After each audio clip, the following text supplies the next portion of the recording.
Jason Carter walked through the large wooden doors of the Riverbrook Courthouse with the confidence that only years of experience could provide. His suit was sharp, his tie perfectly knotted, his eyes focused. But there was a strange energy in the air today, something about the way the people in the waiting area glanced up at him, the way the air seemed to grow heavier as he moved towards the courtroom door. It was a routine day for him. He had been in countless courtrooms across the country, but today felt different. The case was simple, a speeding ticket from a few weeks ago, nothing too serious. But as he approached the door, he couldn't shake the feeling that something wasn't right. He stepped inside the courtroom and immediately felt the atmosphere shift. Eyes turned toward him, as if they were waiting for something to happen. The judge, a tall man in his late 50s named Thomas Grayson, looked up from his papers, and his eyes narrowed. Jason could see the flicker of something in his gaze, but couldn't tell what it was. Perhaps it was curiosity, maybe suspicion. Whatever it was, it made Jason uneasy. The judge cleared his throat and motioned for Jason to approach the bench. Jason walked forward with the same calm confidence he always carried, but there was a slight tension in his shoulders that he couldn't quite release. Judge Grayson's voice rang out harsh and direct as he addressed him in a tone that felt colder than the usual judicial formalities. "You're here for a speeding violation," he said, his words deliberate, a little too fast for someone who looks like they should know better. Jason didn't flinch at the remark, though it stung just a little. Something about the judge's tone unsettled him. Jason nodded and stood tall. "That's correct, Your Honor," he replied, his voice steady. Despite the feeling of being scrutinized under the judge's cold gaze, he tried to keep his composure, but he couldn't ignore the strange undercurrent of judgment that seemed to fill the room. Grayson's eyes lingered on him for a moment too long, and then he gestured for Jason to sit down. Jason complied, taking a seat across from the judge, and his demeanor was calm, but there was a palpable tension in the air. Grayson continued to look at Jason with a hint of skepticism in his eyes. Jason could feel the weight of his stare. It wasn't the kind of look someone would give a fellow legal professional. It was the kind of look reserved for people who didn't belong in certain spaces, people who were expected to be subordinate, people who might not have the same rights to be here as others. Jason was used to this feeling. He had encountered it many times before, but there was something different about this judge, something more deliberate in the way he treated him, as if he was less deserving of respect. Jason explained the situation as clearly as he could, but Grayson didn't seem to be listening. He interrupted more than once with sarcastic comments and dismissive remarks. "You know the law," Grayson said with a sharp edge to his voice, "or at least you should." Jason did his best to stay composed. His training as a federal prosecutor had prepared him for this, but the underlying tension in the room was hard to ignore. He knew what this was. It wasn't about the violation. It was about something much deeper, something personal, something racial that hung in the air between them. Judge Grayson's harsh words cut through the silence like a blade, each one laced with an undercurrent of disdain that Jason couldn't ignore. Despite his calm demeanor, a flicker of frustration stirred inside him, but he fought it down, reminding himself that he was a professional, far beyond petty insults. He knew he was more than capable of handling the situation, but it didn't stop the nagging feeling that Grayson was judging him for something far deeper than a simple traffic infraction. The judge's voice rang out again, louder this time, as he read off the penalty. "You were speeding, 70 in a 55 zone. A fine of $200 is to be paid within the next 30 days, Grayson announced without a hint of empathy. Jason's eyes flicked to the paperwork in front of him, and he could see that Grayson's finger hovered over the fine as if deciding whether to add something more, something extra. Jason wasn't surprised when the judge continued. "I'd say you should be more careful next time, but I'm sure you'll just get another chance to break the law and waste everyone's time." Jason clenched his jaw but held back his response. This wasn't the first time he'd dealt with judges who treated people like statistics or failures, but Grayson's behavior felt different. There was something personal in his tone, something cutting beneath the surface. Grayson was drawing conclusions about him without even knowing who he was, and Jason wasn't about to let this go unnoticed. Instead of responding to the insult, Jason calmly stood, nodded, and thanked the judge before turning to leave the courtroom. The moment he stepped out of the judge's presence, the tension in his chest began to release, but his mind was already racing. He had been treated unfairly, yes, but it was more than that. It was the way Grayson had treated him as though he were some criminal, not someone who had dedicated his life to upholding the law. Jason couldn't shake the feeling that Grayson's bias was not just directed at him, but at anyone who didn't fit a particular image in the judge's eyes. It wasn't just about a ticket anymore, it was about the assumption that people like him, people who looked like him, didn't belong in certain spaces. He had seen it in smaller, quieter ways throughout his career, and now, for the first time, he was staring it in the face. The courthouse doors closed behind him, and Jason stood on the steps for a long moment, collecting his thoughts. He had a job to do, a reputation to uphold, and yet here he was, tangled in a moment of injustice. He didn't want to make a scene. He didn't want to draw attention to himself, but this felt different. This wasn't just a personal slight. This was a deeper issue, something ingrained in the fabric of the system, and Grayson's actions were a symptom of a much larger problem. Jason glanced up at the courthouse clock, his mind already planning his next move. As he turned to leave, he knew that what had just happened wasn't the end of this. It was just the beginning. He wasn't about to let this slip by.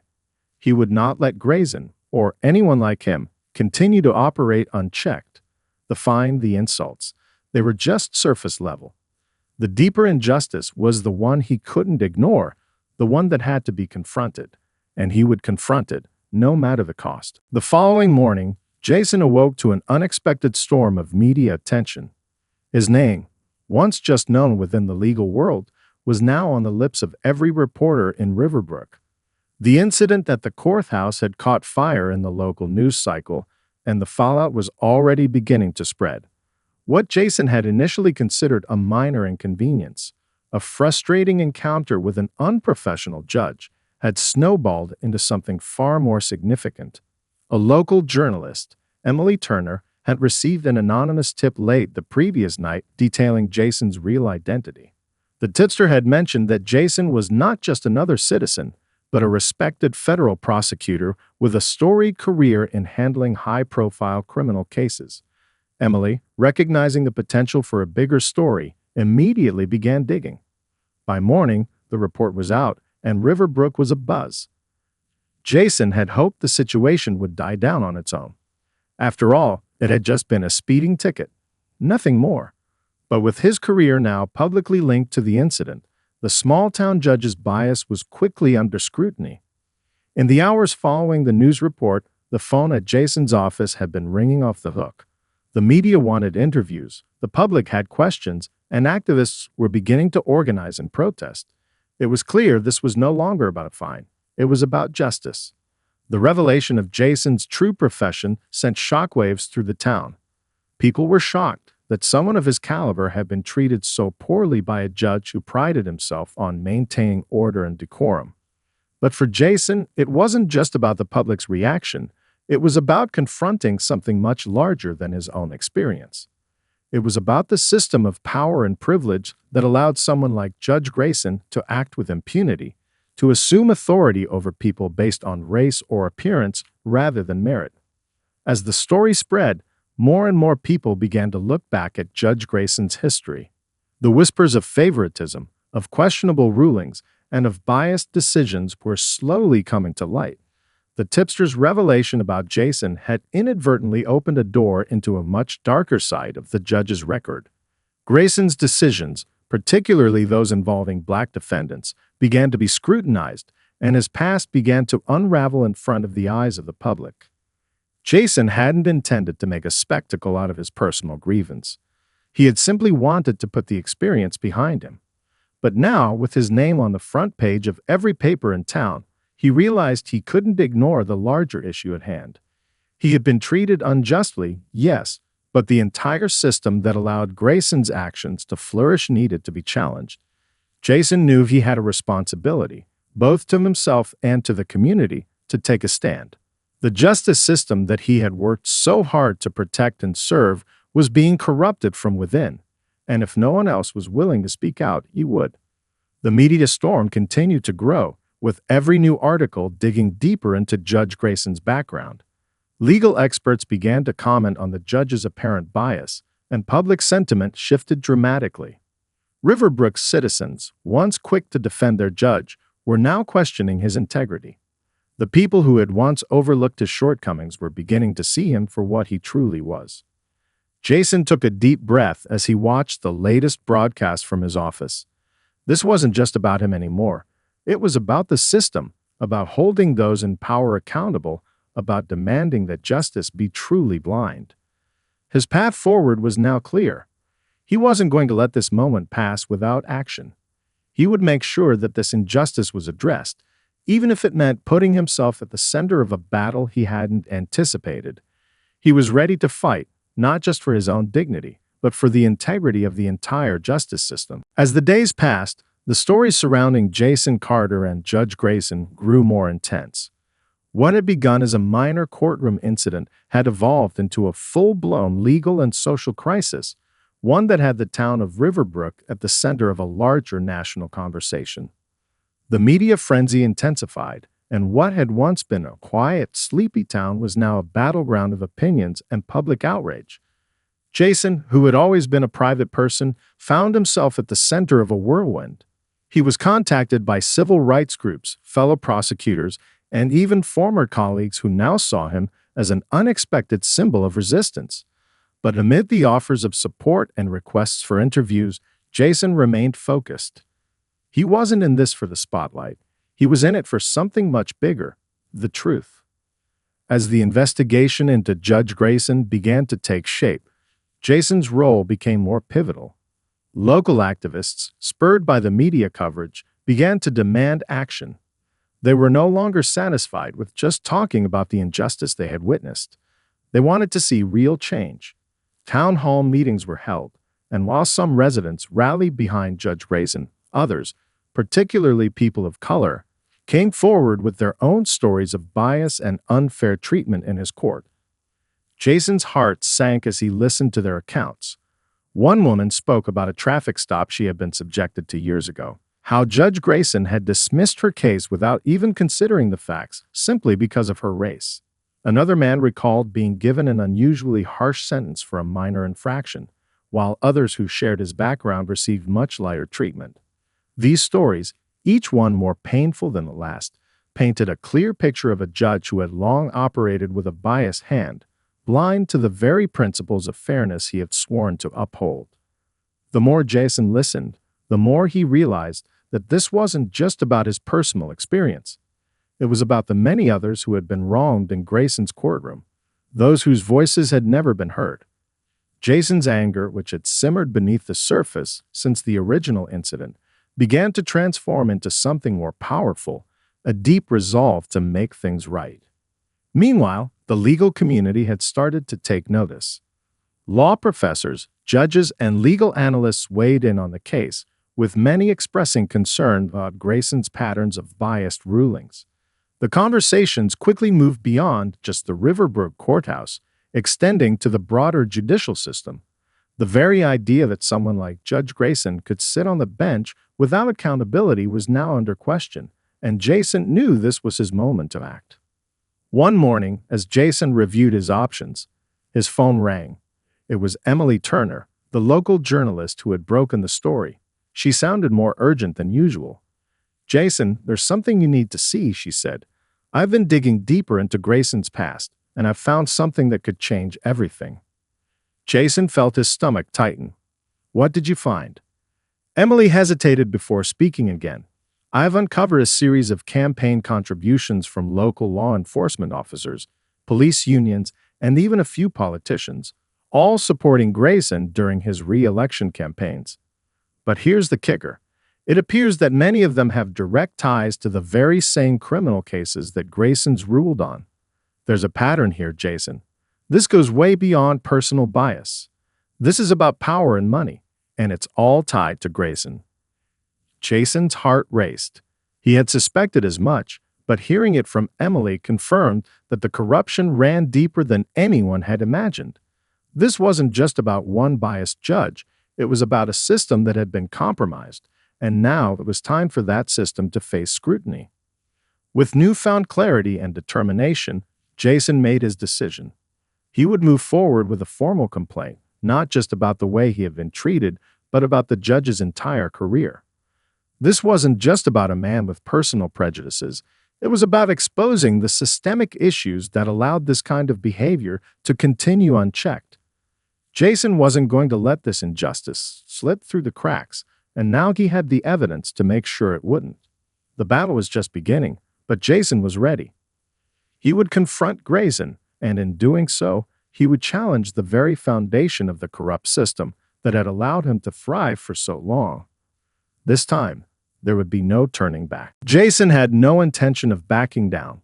As the pressure from the public and the media grew, he knew the next step was crucial. With Emily Turner's revelations about Grayson's campaign contributions and ties to local law enforcement, it became clear that this wasn't just a personal vendetta.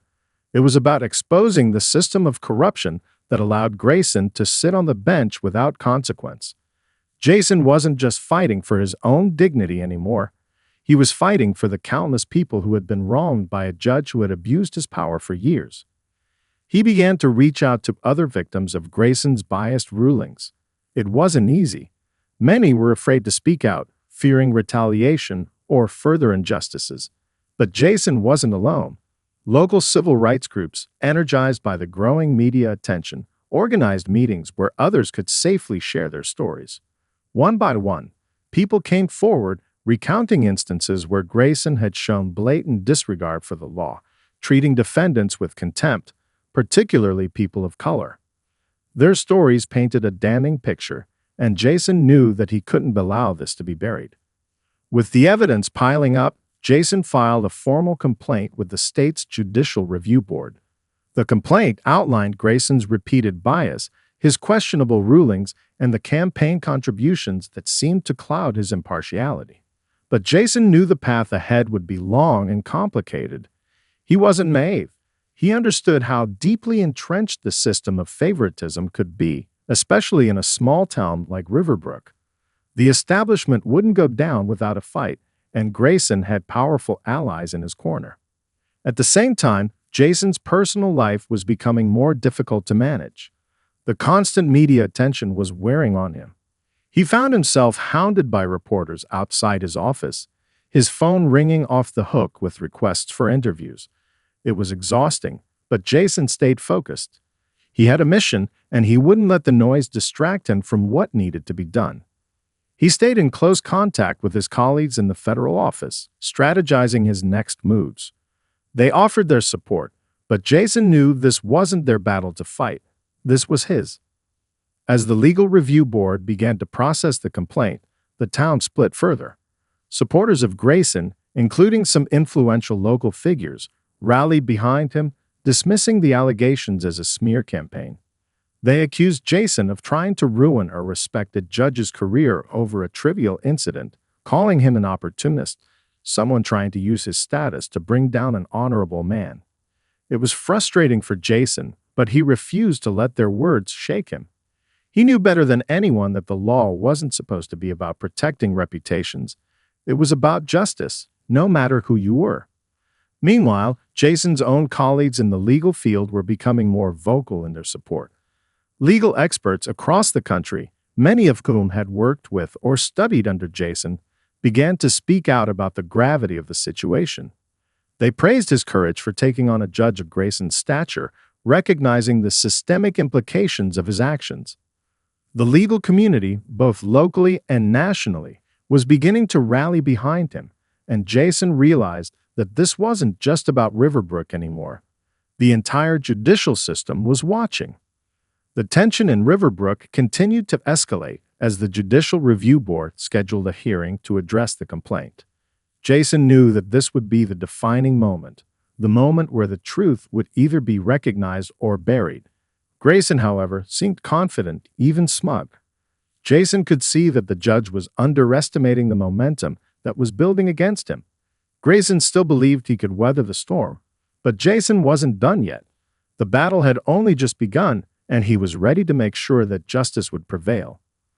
This time, the system couldn't be ignored or swept under the rug. The day of the judicial review hearing arrived, and Riverbrook was on edge. It wasn't every day that a judge's career was on the line, especially one as established as Thomas Grayson. The courthouse was packed, not just with local residents, but also with journalists, legal experts, and activists who had come from all over the state to witness what had become a high-profile battle for justice. The air felt charged, as if something monumental was about to unfold. Jason arrived early, his suit sharp, his expression focused. He wasn't sure what to expect from the proceedings. He knew this wouldn't be an easy fight, and he understood the weight of what was at stake. Grayson had powerful allies, and Jason wasn't under any illusion that this would be a fair or smooth process. But as he stepped into the courthouse, the weight of his resolve solidified. This was bigger than just exposing one judge's bias. This was about holding the entire system accountable. The hearing room was tense as the review board convened, a panel of 5 judges who would ultimately decide Grayson's fate. Jason was seated at the front, flanked by his legal counsel and a few key supporters from civil rights groups. Across from him, Grayson sat with his own team of attorneys, his posture unshaken. He looked almost indifferent, like a man who had been through similar battles before and expected to come out victorious once again. But Jason wasn't intimidated. He knew the truth, and this time, the truth was too powerful to be ignored. The review board began by asking Grayson to explain his conduct in the cases Jason had brought up in the complaint. The judge responded with an air of superiority, dismissing the allegations as baseless and motivated by personal animus. His argument hinged on the idea that he had always acted in accordance with the law and that any accusations against him were the result of misunderstandings or bias from the accused parties. Jason's turn came next. He stood up, his voice steady as he addressed the panel. "Your Honors," he began, "this is not about a personal grievance. This is about something far larger, about a system that has allowed a judge to repeatedly act outside the boundaries of fairness and justice. We have evidence that Judge Grayson's rulings were not based on the law, but on his own biases, and it is this very corruption that we must address." Jason laid out the evidence carefully, presenting the testimonies of those who had been affected by Grayson's biased rulings. He showed the campaign contributions and the connection to local law enforcement and political figures, demonstrating that Grayson's influence was built on more than just his judicial position. He painted a picture of a judge who had used his power to protect his own interests, disregarding the law in favor of those who supported him financially and politically.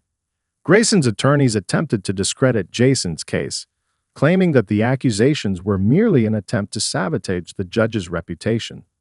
They called the testimonies of those who had come forward anecdotal and suggested that there was no substantial proof to support any of the claims. The defense also attempted to paint Jason as someone driven by a vendetta, a prosecutor seeking to ruin the career of a respected judge. But Jason stood firm. His evidence was irrefutable. The bias wasn't just in isolated rulings. It was a pattern, one that had been allowed to persist for far too long. The review board listened intently, and for the first time, Jason saw the cracks in Grayson's facade. The board's members exchanged glances as they sifted through the evidence. It was clear that they were taking Jason's allegations seriously. Jason's pulse quickened, but he refused to let his nerves show. He had fought too long and too hard to back down now. As the hearing ended, the room remained tense. The review board would deliberate before issuing their verdict, but Jason knew that the battle was far from over. Whether Grayson was removed from the bench or not, this hearing had already changed the conversation. Riverbrook, and perhaps the entire judicial system, was now under a microscope, and there was no going back. Jason had taken the first step toward accountability, and no matter the outcome of this hearing, he had already proven that justice wasn't just a word, it was a fight worth having. The days following the judicial review hearing felt like an eternity for Jason. Every moment seemed to stretch, weighed down by anticipation, as the review board deliberated. The media coverage hadn't slowed for a second. Reporters were camped outside his office, following every lead, every hint of news. Riverbrook had become a microcosm for a much larger debate on fairness, bias, and the power of the judicial system. It was clear that no matter how the board ruled, the ripple effects would be felt far beyond the small town. Jason stayed focused on the task at hand, preparing for whatever came next. He knew Grayson would not go down without a fight. The judge had too much to lose, and with his political connections, he wasn't about to let a prosecutor like Jason ruin his career. But Jason had made his choice. He had opened this door, and now he had to see it through. He spent his evenings poring over legal precedents, refining his arguments, and supporting the victims who had come forward. The battle was not just about him anymore. It was for the people who had suffered in silence for years. Finally, the day arrived. The review board had reached a decision. The news came in the form of an early morning press release. The board had decided to suspend Judge Thomas Grayson, pending further investigation into his conduct. The suspension was temporary, but it was a victory, a clear sign that the board had found enough merit in Jason's claims to take decisive action. The town of Riverbrook was divided. Supporters of Grayson, including powerful local figures and members of the law enforcement community, were outraged. They claimed the suspension was politically motivated, a sign of an overreaching legal system determined to destroy a good man. Some even accused Jason of being part of a larger conspiracy to undermine the justice system. Pro-Grayson groups organized protests, and some even called for Jason's resignation, demanding that he step down from his position as a federal prosecutor. But despite the pushback, the public sentiment was shifting. The accusations of bias and corruption that had once seemed like whispers were now being taken seriously. More and more people began to acknowledge the problem that Jason had uncovered. There was a growing sense of urgency to clean up the system. Grayson's suspension was a step forward, but it was only the beginning. Jason knew the road ahead wouldn't be easy. Grayson's lawyers would fight the suspension, and the investigation into his actions would take time. But this was a crucial moment. The tide was turning. More victims came forward, emboldened by the board's decision. They shared their stories, often with deep emotional weight, about how they had been wronged by Grayson's biased rulings. Each new voice added more pressure on the system to act, to demand accountability from those who were supposed to serve and protect the law. As Jason watched the news unfold, he couldn't help but feel a sense of cautious optimism. The fight was far from over, but the seed of change had been planted. The judicial system had been shaken to its core, and now the question was, would it stand up to the scrutiny it had long avoided? The coming weeks would be critical. Grayson's fate, as well as the future of judicial accountability in Riverbrook, hung in the balance. But Jason had already won something far more important. He had brought the truth to light. Whether or not the system fully changed, Jason knew he had done his part to ensure that no one, no matter their position, could hide behind a badge or robe and wield their power unjustly. For the first time in a long while, Jason felt that the weight on his shoulders was lighter. He wasn't just a federal prosecutor anymore. He was a catalyst for change, and he wouldn't rest until justice had its day. The weeks after the suspension of Judge Grayson were filled with tense anticipation. The media circus that had followed Jason's every move was relentless, but for the first time in a long while, Jason felt a sense of accomplishment. The Judicial Review Board had acted, and Grayson was no longer sitting on the bench. Yet the battle wasn't over. Grayson was determined to fight back, and the investigation into his conduct was just beginning. Grayson's legal team filed motions to have the suspension lifted, arguing that the review board had acted improperly and that the accusations against him were politically motivated. They pointed to Jason's personal involvement as evidence of bias, and they questioned the motivations behind the public outcry. But Jason didn't flinch. He knew the law was on his side. More importantly, the truth was on his side, and that truth had begun to take root in Riverbrook and beyond. The community remained divided. While Grayson's supporters continued to hold protests, demanding his reinstatement, many others started to realize that this was no longer just a local issue. It was a national conversation. Activists, civil rights groups, and even lawyers from other parts of the country began to speak out, praising Jason for his courage in confronting corruption and bias within the judicial system. Slowly, the tide of public opinion began to shift. Jason found himself in the unusual position of being both the subject of intense scrutiny and the recipient of praise. His phone rang constantly with calls from national outlets wanting interviews, and legal experts from across the country began to offer their insights on the broader implications of the case. But despite the attention, Jason kept his focus. The journey was far from over, and he knew there was still much work to be done. Grayson's suspension became a symbol that even the most powerful individuals could be held accountable, that the law could not be manipulated for personal gain or political power. As the months passed, more and more stories came to light. Victims of Grayson's biased rulings continued to come forward, each one adding more weight to the case against him. The investigation into his past rulings deepened, and soon it was clear that this wasn't just about a handful of questionable decisions. It was about a decades-long pattern of misconduct. One day, the news broke. Judge Grayson had resigned. The pressure had become too much. Grayson, unable to withstand the mounting public scrutiny, announced that he was stepping down from his position, effective immediately. The resignation sent shockwaves through the legal community. It was rare for a judge of his stature to step down under such circumstances, but it was a powerful statement that justice could and would prevail. For Jason, it was a bittersweet victory. He had achieved what he set out to do, hold Grayson accountable, but it had come at a cost. He had faced public attacks, threats, and the intense pressure of being at the center of a firestorm. But he also knew that this battle had been about more than just one man.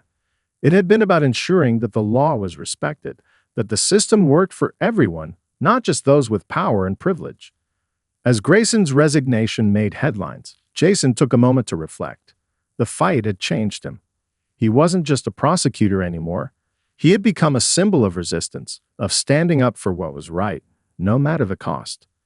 His career, his reputation, and his future were all now tied to this case, but Jason was ready. He had fought for the truth, and the truth had won. In the end, the system had been forced to confront its flaws. Grayson was gone, but the conversation about judicial accountability was just beginning. Jason knew that the work wasn't over, not just in Riverbrook, but across the country. As he walked away from the courthouse, Jason felt the weight of his journey, knowing that this was only the beginning of a much larger movement for justice.